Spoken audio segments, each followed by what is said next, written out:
அஸ்ஸலாமு அலைக்கும் வரஹ்மத்துல்லாஹி வபரகாத்துஹு. அன்புக்குரிய சகோதர சகோதரிகளே, பொதுவாகவே புதன்கிழமையை பற்றி சொல்லும் பொழுது ஒரு விஷயம் சொல்லுவாங்க. நீங்கள்லாம் கேள்விப்பட்டிருப்பீங்கன்னு நினைக்கிறேன். பொண்ணே கிடைச்சாலும் புதன் கிடைக்காது அப்படிம்பாங்க. புதன்கிழமை ஒரு முக்கியமான நாள். மாமின் ஷையின் புதிய ஃபி யோமில் அர்பி ஆஇ இல்லா வக்கத் தம்மை, இப்படி ஒரு செய்தி வந்திருக்கிறது. புதன்கிழமை அன்று துவங்கப்படுகிற எந்த காரியமானாலும் அது நிச்சயமாக பரிபூர்ணத்துவத்தை எட்டி பிடிக்கும், அது பூர்ணமாக நிறைவடையும் அப்படின்னு சொல்லக்கூடிய ஒரு அற்புதமான ஒரு ஹதீஸ் தலீமுல் முத்தஅல்லீம் போன்ற அற்புதமான கிதாபுகளிலே, அரபு கலாசாலையிலே இது ஓதி கொடுக்கப்படுகிறது. அப்படி நாம் பார்க்கிறோம். இப்போ புதன்கிழமை என்பது முக்கியமான நாள் இல்லையா? புதன்கிழமையிலே ஒரு முக்கியமான ஒரு நேரம் இருக்குது. அந்த நேரத்துக்குன்னு தனிச்சிறப்பு இருக்குது. அதில் என்ன சிறப்பு, எந்த நேரம் அது, அதில் என்ன செய்யணும் அப்படிங்கிறது தான் இந்த காணொளியில் முழுமையாக பார்க்குறப்போ, முழுமையாக கடைசி வரை பாருங்கள். சிறந்த பலன் உங்களுக்கும் எனக்கும் கிடைக்க வேண்டும் என்று நான் நம்புகிறேன். அல்லாஹ்விடத்திலே துவா செய்கிறேன். அன்புக்குரிய சகோதரர்களே, ஹஸ்ரத் இமாம் புகாரி ரஹ்மஹுல்லா எழுதிய நூல்களிலே ஒன்று அதபுல் முஃப்ரத் அப்படின்னு சொல்லக்கூடிய ஒரு நூல். அந்த நூலிலும் இந்த செய்தி வந்திருக்கிறது. அதே மாதிரி ஹஸ்ரத் இமாம் அஹ்மது பின் ஹம்பல் ரஹ்மஹுல்லாவுடைய ஹதீஸ் தொகுப்பாக இருக்கக்கூடிய முஸ்னத் அஹமது என்ற நூலிலும் இந்த ஹதீஸ் இருக்கிறது. ஜாபிர் ரலியல்லாஹு தஆலா அன்ஹு இந்த ஹதீஸ் அறிவிக்கிறாங்க. என்ன சொல்கிறாங்க அப்படின்னா, முஹம்மது நபி ஸல்லல்லாஹு அலைஹி வஸல்லம் அவர்கள் மஸ்ஜிதுல் ஃபத்ஹ் என்ற பள்ளிவாசலிலே தொடர்ச்சியாக 3 நாட்கள் துவா செய்தார்கள். திங்கட்கிழமை துவா செய்தார்கள், செவ்வாய்க்கிழமை துவா செய்தார்கள், புதன்கிழமை துவா செய்தார்கள். அவர்கள் கேட்ட துவா புதன்கிழமை அல்லாஹு தாலா ஏற்றுக்கொண்டான்.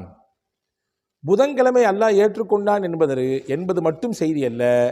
புதன்கிழமையில் ஒரு குறிப்பிட்ட நேரம், அந்த நேரத்திலே அல்லாஹு தாலா ஏற்றுக்கொண்டான் அப்படின்னு ஹஜ்ரத் ஜாபிர் ரலியல்லாஹு தஆலா அவர்கள் இந்த ஹதீஸை சொல்கிறாங்க.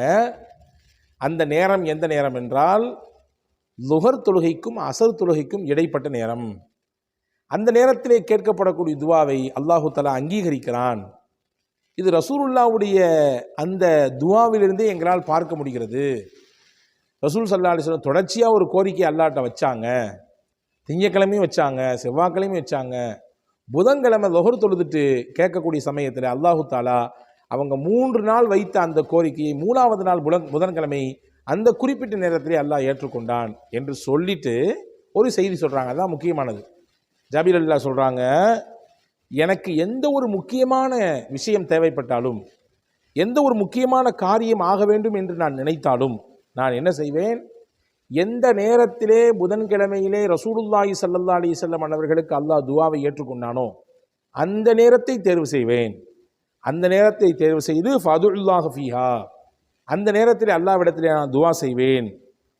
துவா செய்ததோடு மட்டுமல்ல, நான் கேட்ட துவாவிற்கு எனக்கு பதில் கிடைப்பதையும் நான் பார்த்தேன், அனுபவித்தேன் என்று ஹஜ்ரத் ஜாபிர் ரலியல்லாஹு சொல்கிறாங்க. அப்போ அந்த பர்டிகுலர் நேரத்தில், அந்த புதன்கிழமையினுடைய அந்த லுஹருக்கும் அசருக்கும் இடைப்பட்ட நேரத்திலே நான் கேட்கக்கூடிய அந்த துவாவை, என்னுடைய முக்கியமான கோரிக்கைகளை, என்னுடைய முக்கியமான கவலைகளை, என்னுடைய முக்கியமான பிரச்சனைகளை, எனக்கான முக்கியமான தேவைகளை அந்த குறிப்பிட்ட நேரத்தில் நான் துவா செய்திருக்கிறேன். அதை நான் தேர்வு செய்திருக்கிறேன், அதிலே நான் துவாவும் செய்திருக்கிறேன்.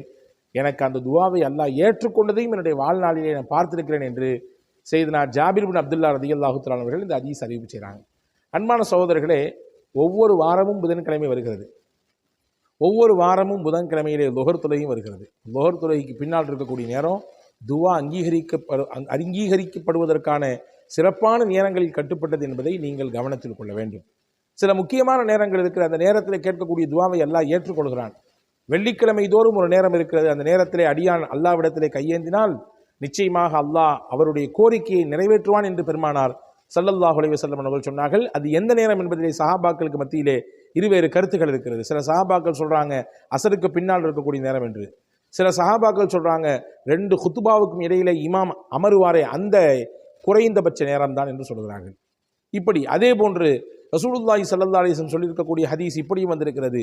பாங்கு சொல்லி இகாமத்திற்கு சொல்வதற்கு இடைப்பட்ட அந்த நேரம் இருக்கிறதே, இதுவும் துவா அங்கீகரிக்கப்படுவதற்கான நேரம் என்று பெருமானார் ஸல்லல்லாஹு அலைஹி வஸல்லம் வரையறுத்து காண்பித்திருக்கிறார்கள். இப்படி பல்வேறு நேரங்களை பெருமானார் ஸல்லல்லாஹு அலைஹி வஸல்லம் வரையறுத்து காண்பித்தாலும், இந்த ஹதீஸிலே கூடுதலாக நமக்கான ஒரு பலம் என்ன, நமக்கான ஒரு ஆசுவாசம் ஆறுதல் என்னன்னா, ரசூலுல்லா துவா செஞ்சு கிடைச்சதுன்னு மட்டும் இல்லை, அல்லாஹ்வுடைய ரசூல் தங்களுடைய துவாவுக்கு அங்கீகாரத்தை பெற்றார்கள் என்பது மட்டுமல்ல, இந்த ஹதீஸினுடைய அறிவிப்பாளர் செய்த ஜாபிர் ரலியல்லாஹு சொல்லக்கூடிய செய்தி தான் நமக்கு முக்கியமானது.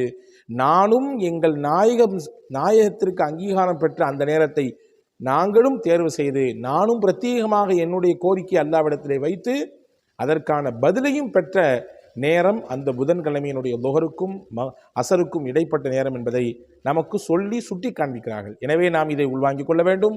நம்முடைய நேர காலங்களிலே, நம்முடைய நாட்களிலே, புதன்கிழமை வருகிற நேரத்திலே நமக்கான முக்கியமான கோரிக்கைகள், முக்கியமான தேவைகள், முக்கியமான கவலைகள், பிரச்சனைகள் இருக்கும் பட்சத்திலே அந்த நேரத்தை தேர்வு செய்து அல்லாஹ்விடத்திலே துவா செய்கிற பொழுது மிகச்சிறந்த பலனை அல்லாஹ்வுடைய தூதருடைய பரக்கத்தை கொண்டு, அல்லாஹ்வுடைய கருணையை கொண்டு நம்மால் பெற்றுக்கொள்ள முடியும்.